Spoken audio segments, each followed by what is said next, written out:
are Ole Miss Rebels. As Mississippi's flagship university, we dig deeper, see farther, work harder. We pioneered human organ transplants. We helped prove Einstein's theory of gravitational waves. We are conducting life-changing research that solves the problems of today. We are Ole Miss, transforming lives and the world. Hey, welcome to the POMcast with Stephen Willis. We're going to start in a few minutes, but I want to tell you to hit up our social sites, retweet, share, comment, like, do all of that stuff. It can only help us out and it'll make the show even better. But we're getting ready to give you a lot of good Ole Miss information, and I just thought I would tell you that because the POMcast is starting. Well, it's starting right now. Wait, no, that's a little early. It is starting right about now. All right, good morning. Welcome to the POMcast on this Wednesday. Bama Week's kind of cruising along at this point, and that is just really fantastic, and we have a great show for you today. I want to tell you a little bit before we get started about Travel and Cruise World. Give them a call at 1-800-330-7461. Again, that is 1-800-330-7461. What I was trying to do here is set it up to where everybody needs a vacation. We're 18 months into this at this time. So everybody needs a vacation, and you need a resource on the ground that knows all the different corporate rules. There's masks required right now at Disney indoors. There are no masks required at Universal, period. The beaches, the companies, they all will be a resource on the ground that you can use. And the best part of it is they can get you the same price that you were going to get online. So if you do that, you have them plus the resource of what's going on. So that's pretty great. So that's Travel and Cruise World, 1-800-330-7461. I also want to tell you about bookatailgate.com. That is Take It to the Grove, a tailgating company, and they basically have you set up. They will store your tailgating equipment for tailgating Saturdays whenever you need to set up. They will rent you what you need. They can be a TV setup for the game. They can even give you a second tent if it is more crowded than you were expecting it to be. They can even pick up your catering for you. So give them a call at bookatailgate.com. I think they start at single game operations at $200 per game. And they're just going to be able to provide you with everything that you need. So that's Take It to the Grove. That's bookatailgate.com, 662-701-1177. Tell them we sent you as well. Also want to tell you about La Terrain watches, the official watch of the POMcast. They can make you look stylish. They can make you look sleek. You can go to the website at la-terrain.com and buy a watch, and just at checkout, enter promo code POMcast right there, and you get 10% off. So that's pretty great as well. So it's the official watch of Positively Ole Miss. Thank you very much, and I'd appreciate you doing that for those guys because they're helping us out pretty good at the moment. So I'm pretty fired up. Today we have a jam-packed show. Normally I do audio-wise. We're going to let the graphic on the bottom handle the audio stuff. Search Positively Ole Miss on any podcatchers and it'll bring it up. You'll see exactly what we're on, the major ones at the bottom. Also, if you want to watch the show, you can catch us at The Stephen Willis and at Old Positively. You can catch us on Facebook at facebook.com/POMcast, POMcast. You can also catch us on YouTube at Positively Ole Miss. Subscribe, hit the bell. You'll not only know that we're streaming, you'll know what we're streaming about. And also, you can catch us on Twitch at Positively Ole Miss. All one word, all lowercase. So those are our video options. We got a lot of great stuff coming up this week. We recorded 30 minutes that are going to air tomorrow of Talking Ball with Bill Flowers. Bill Flowers just talking about the Alabama game and kind of bouncing back and forth what's going on. It's a pretty good program. Biscuits and SEC's Week 5 preview. That'll be Friday at 6. It'll air. You can tune in for that. Recorded that yesterday as well. Tomorrow night, we're going to do a special live stream with the boys from Tide Talk Podcast previewing the game. So we will get the game preview from the Alabama perspective, from the Ole Miss perspective. There'll probably be a little bit of banter back and forth. It should be really fun. So that is like a special live stream preview. I don't know what we're going to call it, but it might be live stream preview. We're also going to put it afterwards, the replay. It'll be available on the podcast as well. So we're not going to make you do without at the time being. So I'm pretty excited about what's coming on. And also Sunday we got the review show. I like the review show. It has actually getting decent numbers and everything. 10 minutes. You find out what happened, get the storylines, don't have to waste time reviewing. I'll let you know what's going on. You have that for when you get to the water cooler, and you can have those important conversations that Mondays take over our lives. So that should be a lot of fun. Today's show is going to be a pretty jam-packed show. We're going to talk about how we have to be careful not to lose the game before kickoff. That doesn't sound real. That sounds, flimsy, however you want to put it. But you don't want to lose the game going in, and I'll explain what I mean by that. We have presser highlights with Chance Campbell, AJ Finley, and Ben Brown. That's coming up on the channel as well. And I'm going to let you know exactly what my plans are for Saturday and how I'm going to attack this Separation Saturday on the TV. We do this every week. I'll tell you what I'm planning on watching as it goes on. And this week is pretty obvious, but there might be a little bit of weirdness late in the evening. So tune in for that as well. That'll be in the second segment of the podcast, and I hope to give you a couple minutes back today. I know you guys are busy. I know you guys are planning on the Alabama game. I know you're pretty sucked in, but I'm not going to hold you just to hold you. So I hope maybe I can give you a couple minutes back today. But we start off with do not lose the game at Alabama before the kick. And what do I mean by that? I talked about this with Bill Flowers on Talking Ball yesterday. And Ole Miss has a history of going. Ole Miss has lost that game on the side of the helmet because of the size of the helmets multiple times. Games that you went in there, you had genuinely better teams than Alabama, that you would walk out of there with a 41-3 defeat. Eli walked in and took an L. Deuce walked in and took an L. Jevin, that might have been the game that woke up the 2008 team, but they went in and took an L. 2016 took an L. These are all teams that should have competed with Alabama and found a way to lose the game. And there's just numerous situations, and everybody makes jokes about the respect the tide and all of that. Everybody makes jokes doing that. And yeah, it's fun as well. But you need to be careful not to overly defer to your opponent. Because you can take a 400-pound gorilla, which was going to be tough enough, and make it an 800-pound gorilla, and it becomes almost impossible. And so many games. The Alabama-Florida game, Florida lost that game in the first 5-10 minutes of the game because of the side of the helmet, because Alabama was coming in. It was 21-3 before you knew it. After that, Florida just took over the game. And in doing so, you can see they were probably the better team that day. But the influence of the side of the helmets and the over-psych out at the beginning of a game is disastrous.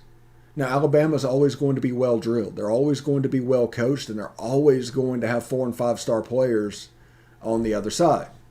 That's the reason. That's the secret sauce to why they've been so good. I mean, it's nothing crazy going on over there, but that's what they're doing. So at the beginning of the game, they're going to come out strong. They're going to come out well. And if you are overly deferential and there's a little bit of a second where you need to build confidence, you want to grow into the game. You hear that all the time. You want to grow into the game. That is going to be a suicide pact against Alabama, because just like Florida, it will be 21-3 before you know it. And by the time you get back into the game, you might run out of time, just like Florida. So be careful with being overly deferential. There's a difference between not telling anything, not saying anything, and being overly deferring to the opponent.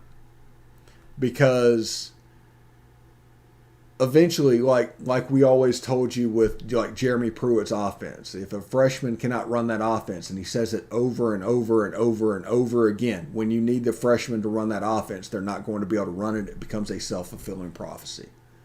So that is where we're sitting right now with that. So we don't want to over defer. We don't want to make them more than they are.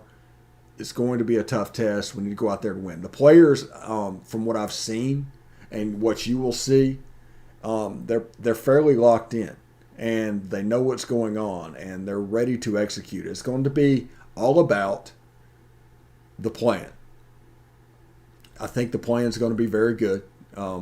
Lane and Jeff Lebby is going to come up with some wizardry stuff on offense, and on defense, I think they found a perfect defense for play volume.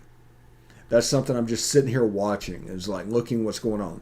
For play volume, that might be the perfect defense. Now, that's not the way it gets run in the Big 12. That's not a tempo offense at Iowa State. It wasn't a tempo offense at Baylor. It was just a little bit different version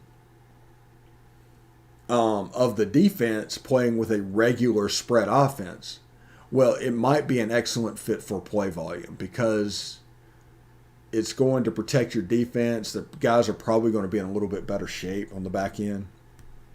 And it provides a little bit of confusion. I talked a little bit last night, I think on the Biscuits and SEC preview, that this defense actually, in a weird way, I don't know why it happens, but it takes your progression. You know, you're looking over there, let's say the X receivers, the first progression, the slot receivers, the second, and it's a left to right progression. Well, this defense is really good at taking that one and making the wrong player in the as they're going through their whatever it's called. I forgot that word. That like number 3 would be the actual number 1. There's openings in this defense, and that's the things that people need to understand is there are holes in this defense, and one of the counters to this defense that is actually out there and is actually well known is 4 verticals. We talked about that on Biscuits and SEC because you can just outnumber. It's a 3 safety, 4 wide receiver vertical. There's somebody you're going to have 2 one-on-ones, and you're going to have 1 defender for 2 receivers. So if you have decent spacing, you have a chance. So I'm looking forward to that. I'm looking forward to the defense. I like what we're doing play volume-wise. The main thing that I say is just do not over-defer to Alabama. Alabama's good enough without giving them any help. You can be confident of what you're going to do without being detrimental down the road. Now, the problem with that is, and they've built this a little bit, is they take innocuous quotes and try and make bulletin board material because there's so much wanting to create motivation for their players, and they're such fans, and all of that's going on. They're trying to help out, but all that happens is you become overly deferential, and it becomes, like I said, a self-fulfilling prophecy. So be careful with that. Players, though, have exuded a quiet confidence this week, and I think they're going to come out and play pretty well, honestly. I think they're having fun. They're competitive as all get out, and they have that pro mindset thing and the culture that is built in this program, and it's really hard to look at anything any other way. So we have that. We need to do a presser highlights. Then I think we're going to take a short break. When we come back, I'll tell you what I have for my weekend. Hopefully we can get you out of here a couple of minutes early. But thank you for tuning in, and I'll be back in a second. But here's the presser highlights. I think they're pretty balanced. They have a really strong run game. Use that to set up RPOs, which are dangerous and give defenses a lot of problem. I think we've seen that across the country for the past few years. And they take deep shots. They got the guys to stretch the field and kind of present different looks and make you be aware of that. So they stretch you vertically, stretch you horizontally, and then they hit you up the middle. So they're pretty versatile. I'd say a very solid group all around. I'd say their defensive line, they play very well. They play very physical. expecting to see a lot of fronts, a lot of movement. So, we'll just have to communicate and be on our game. Their linebackers are very physical and very athletic. They play the ball all over the field. So we've got a great challenge ahead of us this week. I mean, he's a good quarterback. He doesn't look like a young guy when he's playing out there. He looks more comfortable than most young guys, but he's definitely a really talented guy. Got a good arm. He can extend plays with his legs, so we got to make sure we keep him in the box. I think as a team, we're just taking it day by day, just trying to maximize the day. We don't get a lot of them. The season's precious, and then each day you get to prepare for a game is precious. So, when it's a Monday and whatever that slate has, go attack that. And then today was a Tuesday, so it means we strap the pads on, get some banging going, which you need to callous your body. So just kind of take the day, maximize it, get everything that you can out of it, go to sleep, then do it again. I think tempo was our biggest weapon last year, and I think that's our biggest weapon on offense as well. We've just got to be sound and move the ball as fast as possible. That way we can try to have some success this week. I honestly not really. They got guys on the outside that can make plays just like they did last year. They got good running backs, so it's really they reloaded. So that's what everybody always says. They definitely did reload. They got guys everywhere. Yeah, I really. They're a fantastic team. So there are a lot of challenges that presents, but I think in terms of intimidation, I don't know if I can answer that because I think that's a strong word, and I don't know that we're intimidated. I think we have a ton of respect for what they do, and they're dangerous. So we understand that and know that, and just going to do our best to go put our best foot forward. Yes, sir. I mean, obviously, we understand this is a very big football game, and we know Alabama's an outstanding opponent as well. We know it's going to be a great atmosphere. It's going to be awesome being able to play in front of a full stadium at 2:30, primetime kickoff. I mean, what more could you ask for as a college athlete, especially going into your 5th year? So we're all excited for the opportunity. I was kind of it's a weird thing, but I was kind of a mix of both because I had a friend that went to Auburn actually that played linebacker there. So I was kind of a Auburn fan and an Alabama fan. So it's a little weird, but I was a fan of both. Penn State gets pretty loud. 107s is a real deal. Ohio State at the shoe, that's loud too. The stadium is pretty vertical, so that sound bounces. Michigan's a big stadium that didn't get as loud because it's just the nature of that. It's kind of more bowl-like. But I played in front of some loud crowds, and I know obviously guys down here who've already been to Alabama, been to LSU, been to some of those places that get up there. So just knowing that communication is difficult in those situations. So you got to be real direct. You got to use hand signals when you can. Just be intentional and just really just do your best to just be as on it as you can. It's going to be loud. I mean, just plain and simple, it's going to be loud. I mean, it's going to be hard to hear at times. We're just going to have to all be laser focused, locked in on our assignments, and we're going to have to echo all of our calls, especially on the offensive line. I mean, there'll be times where we might not hear the snap cadence. We might have to go to silent count. I'm not sure. We're just going to have to be ready for, everything for that hostile environment. So it definitely did stick with me that they put up so much last year. Just got to move forward and make the corrections that we needed to. And I definitely do think we're further along than we were last year, considering we had a new defense last year, so we didn't have that much time. We weren't really comfortable. But this year we're definitely more comfortable, know what we got to do, know the system, so we're definitely locked and loaded. Yeah, he's an extremely talented quarterback. It's kind of hard to believe how young he is because it doesn't seem like it. Seems like he's been doing this for a long time. He goes through all his reads. He doesn't get stuck on one read. He's comfortable scanning across the field, left to right, short to deep. Stays comfortable in the pocket, has the athleticism to escape when he needs to be or when it needs to be. Can press the line of scrimmage and still deliver a great ball on the run, can tuck it and run it because, again, he's a fantastic athlete. So he's a huge challenge. He's a great player, and I think that's going to be a big test for our defense. I'd say it's different. I'd say it's probably more noise deafening just because, the amps are so loud. It's just a different kind of noise, I guess, when you're in a stadium and there's, 90,000 fans in there screaming. So it's a different type of noise, but, having something like that obviously kind of helps preparing us. That way we're not surprised on Saturday. I personally don't look at it like that. I just come out and do what I got to do every week. Just make sure I come out and do what I got to do. So I don't really try to look into the spotlight type of thing, but just do what I got to do.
All right, welcome back, everybody. You heard the presser highlights. That's a confident bunch in those press conferences. They're answering questions. As a matter of fact, they just look really comfortable, and I am interesting to see how that translates on Saturdays. So that happened yesterday. It happened today, and yeah, it should be quite interesting.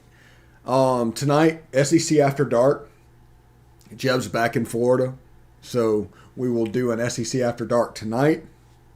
Have a lot of fun. The chat will be open, as it always is, and chat turns out to be a really good thing for us. I think Monday it was really, really lit up, so I want to thank everybody for that, and we need to keep it going, keep building. I want to ask everybody to evangelize the show. For lack of a better word, share it, like it, retweet it. Well, however you do that, it will only help the show get bigger and better. And that is the whole thing. We don't have a captive audience here. There's others that have an easy run of things because they have a captive audience. We are attempting to build everything from scratch. A completely independent thing. We're trying to find our niche and to own it. We don't do TMZ. We don't do rumors. We don't play the telephone game. But if something needs to be talked about, we talk about it. So look at that, what's going on, and please help us out. Also, if you haven't subscribed to the YouTube channel, the Facebook channel, subscribe to all of them. I know that YouTube has fantastic notifications, so even if you don't want to watch the videos on YouTube, they will let you know when they're out there. So that is a interesting thing to go through, and whenever you look at that, you can get it all set up, and it's kind of a cool thing. Also, before we'll see, okay, we got 8 minutes left in the show on a full thing. I want to give you a couple minutes back, so I'm going to go ahead and jump into what I'm going to do this weekend.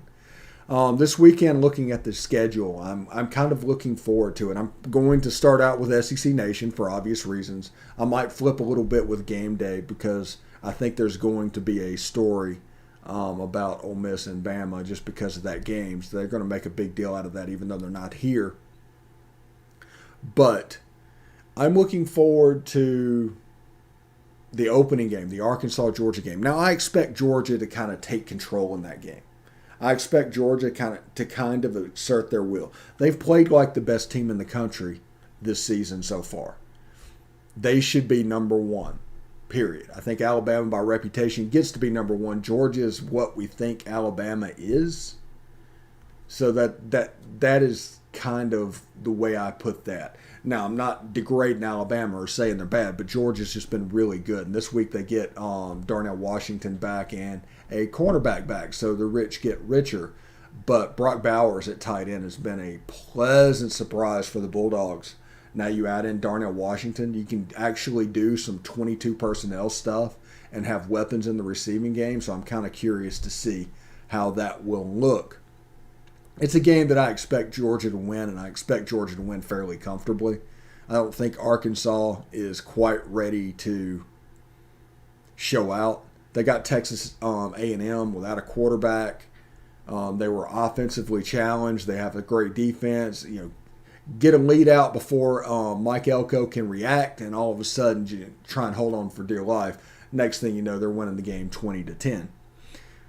But Georgia has a little bit better offense. JT Daniels a little bit better offense. Now, anytime you play that drop 8 against that drop 8 defense, it's going to be a little bit of a struggle for a quarterback. JT Daniels was not the guy in Fayetteville last year. So this will be the first time seeing that. But with Georgia's backs and everything going on, I think they're going to play a little bit of bully ball, and that should be enough to push them forward. And offensively, Arkansas's got their work cut out for them because defensively, Georgia looks like Alabama did in the early 2010s. It is absolutely dominant. Absolutely dominant. So I'm going to watch that one. Obviously, Ole Miss and Bama at 2:30. We're going to dig into that starting really tomorrow. We'll start going into that. And I'm looking forward to see if that game, if Ole Miss just comes out and plays clean. That's the main thing I'm looking for in that game. Can Ole Miss play clean? They played cleaner offensively against Tulane, but how can they play clean against Alabama? They need a good game. Alabama's a favorite for a reason. Alabama's good. There's 4 and 5 stars everywhere. The greatest coach of all time is on the other sideline. Ole Miss obviously needs to play well, get breaks, and just see what happens. And I think they feel pretty good about it, honestly. If you just judge by body language, they feel pretty good about the situation. After that, I'm going to cut on Florida and Kentucky for a little bit. I am curious. Kentucky's offense looks a lot like last year's offense. They're throwing for 100 yards, running for 200 yards. It doesn't look much different. We were told it was different with Will Levis, and I like Wan'Dale Robinson, and they have him there to do that. Between Will Levis and Wan'Dale Robinson, they have the ability to open up Florida's defense. Will they do it? I don't know. And I'm going to flip over and watch a little bit of LSU and Auburn, maybe because I'm a masochist. It's two teams that really do not have an identity. It's two teams that are infinitely talented. And it's one of those games where if LSU won by 21, okay, I get it. If Auburn wins by 21, yeah, I get it. I'm expecting a good game though. That game is going to start off at 9 Eastern on the East Coast. That's 8 Central. And so you're looking at a 1 o'clock in the morning, go to sleep. And if you're covering that game, you're going to be doing a lot of work. That'll take care of everything for Wednesday.